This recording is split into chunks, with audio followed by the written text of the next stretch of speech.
മുണ്ടക്കൈ ചൂരൽമലയിൽ പുതിയ ചരിത്രം അതിലൂടെ LDF സർക്കാർ രചിക്കുകയാണ്. മുണ്ടക്കൈ ചൂരൽമല ദുരന്തബാധിതർക്കായി നിർമ്മിച്ച കൽപ്പറ്റ ടൗൺഷിപ്പിന്റെ ആദ്യഘട്ട ഉദ്ഘാടനം ഫെബ്രുവരി 25-ന്. 175 വീടുകളാണ് അതിജീവിതർക്കായി കൈമാറുക.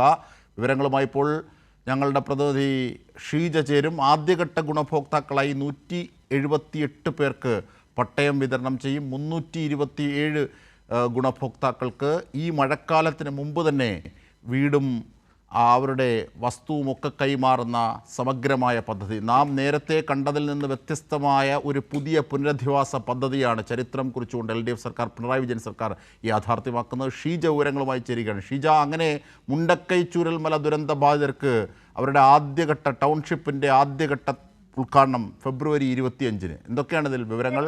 എത്ര പേരാണ് ഗുണഭോക്താക്കളായുള്ളത്? പദ്ധതിയുടെ കൂടുതൽ വിശദാംശങ്ങൾ. തീർച്ചയായും ജിംഷാദ്, ഏതായാലും വളരെ സന്തോഷകരമായ ഒരു വാർത്ത തന്നെയാണ് മുഖ്യമന്ത്രി ഇപ്പോൾ ഫേസ്ബുക്കിലൂടെ പങ്കുവച്ചിരിക്കുന്നത്. ഫെബ്രുവരി 25-നാണ് കേരളം പുതിയൊരു ചരിത്രം കുറിക്കുന്നത്. മുണ്ടക്കൈ ചൂരൽമല ദുരിതബാധിതർക്കായി നിർമ്മിച്ച കൽപ്പറ്റ ടൗൺഷിപ്പിന്റെ ആദ്യഘട്ടത്തിന്റെ ഉദ്ഘാടനം അന്നായിരിക്കും നടക്കുക എന്നുള്ള വിവരമാണ് മുഖ്യമന്ത്രി ഇപ്പോൾ ഈ ഒരു ഫേസ്ബുക്ക് കുറിപ്പിലൂടെ അറിയിച്ചിരിക്കുന്നത്. ഇതൊരു ഉദ്ഘാടനം മാത്രമല്ല, നാടിന്റെ അതിജീവനത്തിന്റെ മഹത്തായ ഒരു പ്രഖ്യാപനം കൂടിയാണ് എന്നുള്ള കാര്യമാണ് മുഖ്യമന്ത്രി ഈ ഫേസ്ബുക്ക് കുറിപ്പിലൂടെ വ്യക്തമാക്കുന്നത്. ഉരുൾപൊട്ടി വന്ന വിപത്തിൽ എല്ലാം നഷ്ടപ്പെട്ട് പകച്ചതെന്നവർക്ക് സർക്കാർ നൽകിയ ഉറപ്പാണ് ഇതിലൂടെ പാലിക്കപ്പെടുന്നത് എന്നുള്ള കാര്യവും മുഖ്യമന്ത്രി ഓർമ്മിപ്പിക്കുന്നു. കേരളം ഒറ്റക്കെട്ടായി നിന്നു ഈ നാടിനെ വീണ്ടെടുക്കും എന്നാണ് അന്ന് നമ്മൾ തീരുമാനമെടുത്തത്. ആ വാക്കുകൾ യാഥാർത്ഥ്യമായിരിക്കുകയാണ് എന്നുള്ള കാര്യം കൂടിയാണ് മുഖ്യമന്ത്രി സൂചിപ്പിക്കുന്നത്. ഏതായാലും വാഗ്ദാനങ്ങൾ നൽകാനല്ല, നടപ്പാക്കാനാണ് സർക്കാർ എന്ന ആ വിശ്വാസത്തിന് 10 വർഷത്തെ പ്രവർത്തന മുദ്ര ചാർത്തുന്ന ഒരു നേട്ടം കൂടിയായിട്ടാണ് ഇതിനെ വിലയിരുത്തുന്നത്. ഏതായാലും ഫെബ്രുവരി 25-ന് വയനാടിന്റെ മണ്ണിൽ പ്രത്യാശയുടെ പുതിയ വെളിച്ചമാണ് തെളിയുന്നത്. 175 വീടുകളാണ് അതിജീവിതർക്കായി കൈമാറുക. ആദ്യഘട്ട ഗുണഭോക്താക്കളായ 178 പേർക്ക് പട്ടയങ്ങൾ വിതരണം ചെയ്യുന്നതായിരിക്കും. ആകെ 327 ഗുണഭോക്താക്കൾക്കും അടുത്ത മഴക്കാലത്തിന് മുൻപായി ഭൂമിയും വീടും പൂർണ്ണമായ പുനരധിവാസം ഉറപ്പാക്കുമെന്നും ഇതിൽ വ്യക്തമാക്കുന്നു. ബാക്കിയുള്ള വീടുകളുടെ നിർമ്മാണം അത് അന്തിമഘട്ടത്തിൽ കൂടിയാണ്.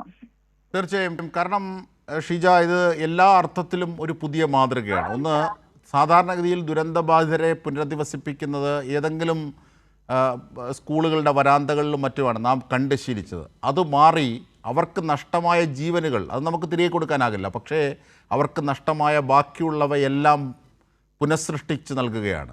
വീട്, റോഡ്, അന്തരീക്ഷം, പാർക്ക്, അങ്ങനെ ഒരു 5 സ്റ്റാർ ഫെസിലിറ്റിയാണ് സർക്കാർ വാഗ്ദാനം ചെയ്തത്. സർക്കാർ പറഞ്ഞ ഘട്ടത്തിൽ പലരും പുച്ഛിച്ചു, പക്ഷേ ഇതാ യാഥാർത്ഥ്യമാകുന്നു. അങ്ങനെ ഒരു വലിയ പ്രത്യേകത, ചരിത്രപരമായൊരു മാതൃക രാജ്യത്ത് തന്നെ പുനരധിവാസത്തിൽ സൃഷ്ടിക്കുകയാണ്. അതാണ് മുണ്ടക്കൈ ചൂരൽമല ടൗൺഷിപ്പ് ഉയർത്തുന്ന കൊടി. ഞാൻ ജോഷിലയിലേക്ക് കൂടി, വയനാട്ടിലെ ജോഷിലയിലേക്ക് കൂടി പോവുകയാണ് ഞങ്ങളുടെ പ്രതിനിധി. ജോഷില, നമ്മൾ നിരവധി ഘട്ടത്തിൽ ഇതിൻ്റെ നിർമ്മാണ പുരോഗതികളൊക്കെ ഇങ്ങനെ അടയാളപ്പെടുത്തി വന്നു. ഇതാ ആദ്യഘട്ടം നാടിന് സമർപ്പിക്കുകയാണ്, അല്ലെങ്കിൽ മുണ്ടക്കൈ ചൂരൽമല ദുരന്തബാധിതർക്ക് സമർപ്പിക്കുകയാണ് ഫെബ്രുവരി 25-ന്. ഈ ഘട്ടത്തിൽ ജോഷില,